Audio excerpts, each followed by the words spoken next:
नमस्कार दोस्तों, स्वागत है आप सभी का यूपीएससी उत्कर्ष में। हाल ही में हमने देखा कि इजराइल ने लेबनान पे एक एयर स्ट्राइक की है जिसमें करीबन 500 लोगों की मृत्यु हुई है।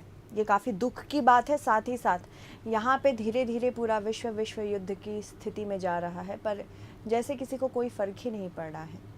जिस प्रकार से धीरे धीरे ये युद्ध जो हमास और इजराइल के बीच में शुरू हुआ था, किस प्रकार से ये अब लेबनान तक पहुंच गया है और धीरे धीरे ये ईरान तक भी पहुंच जाएगा।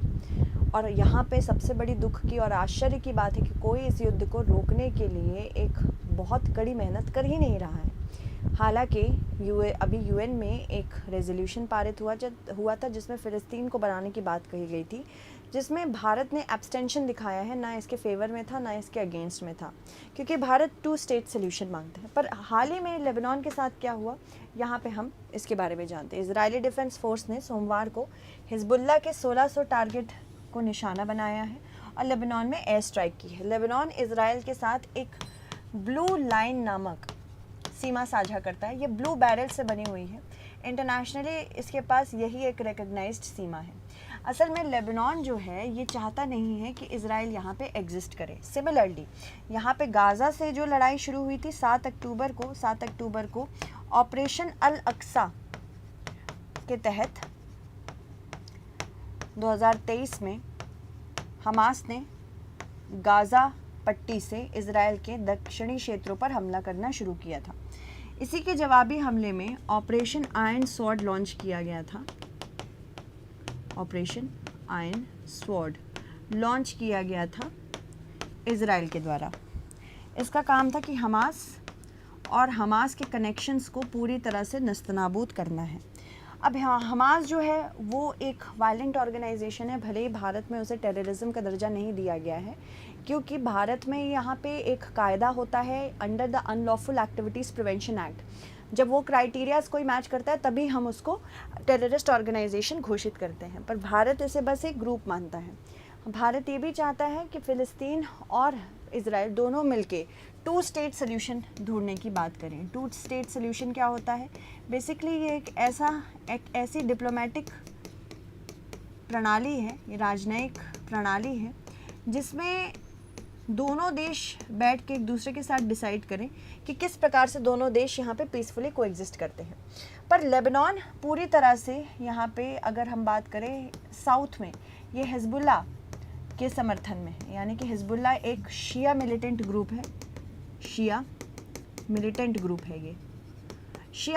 ग्रुप है जिसको किसके द्वारा बैकिंग मिली है? इसको ईरान के द्वारा बैकिंग मिली है और हमास को भी ईरान के द्वारा ही बैकिंग मिली है।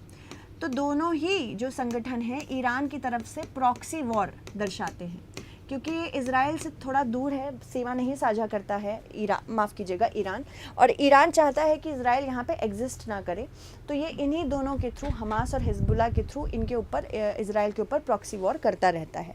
अब हमने देखा कि किस प्रकार से जो पूरी लड़ाई है वो वेस्ट बैंक के लिए है।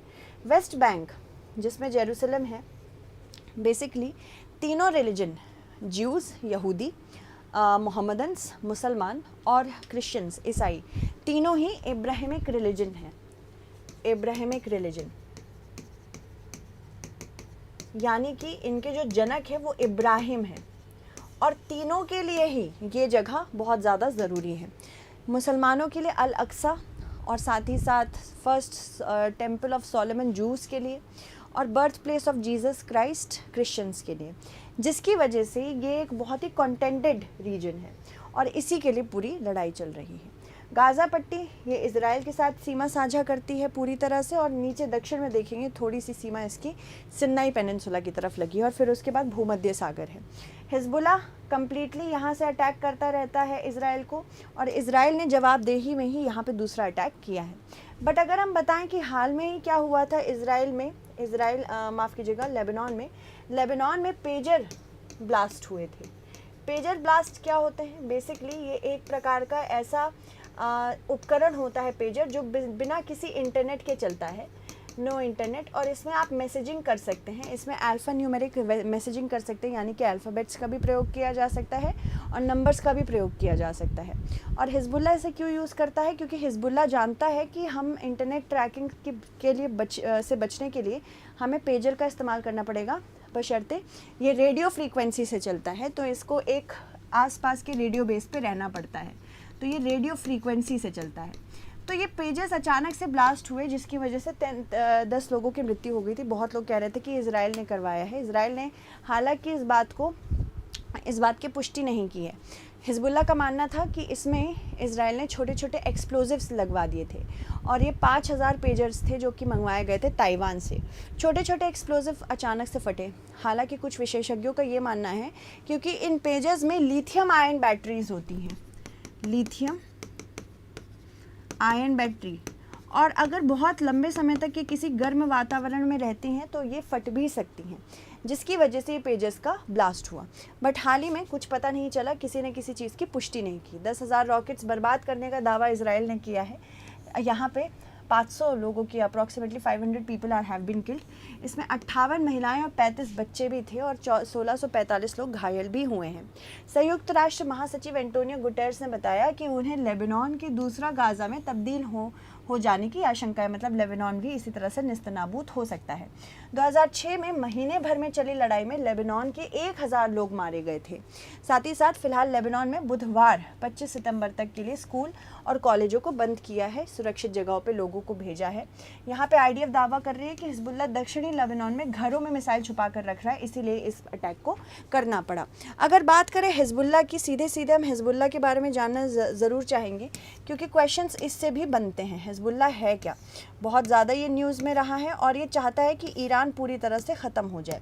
हिजबुल्लाह, इसका अर्थ है ईश्वर की पार्टी। यह लेबनान में एक शिया इस्लामवादी राजनीतिक और साथ ही साथ सैन्य संगठन है। इसको 1982 में ईरान की इस्लामी क्रांति के बाद स्थापित किया गया था। मुख्य उद्देश्य इजराइल के साथ लड़ना है और लेबनान में इस्लामी शासन स्थापित करना है। साथ ही साथ इसके पास बिना गाइडेड आर्टिलरी रॉकेट के साथ साथ और ballistic missile, anti air, anti tank, anti ship मिसाइलें भी हैं जो कि ईरान द्वारा भेजी जाती हैं।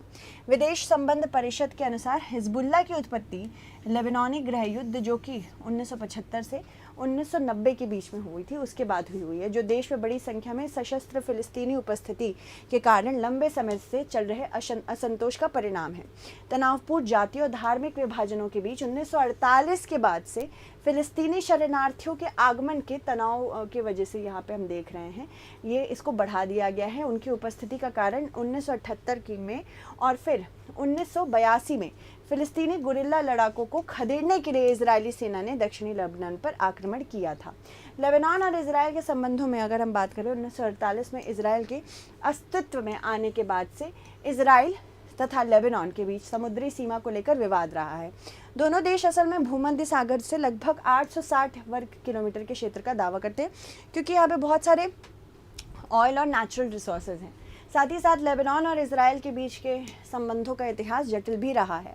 1950 के दशक में इजराइल के पहले प्रधानमंत्री डेविड बेन गुरियन ने लेबनान के साथ शांति स्थापित करने की उम्मीद में एक ईसाई राष्ट्र की स्थापना की कल्पना की थी।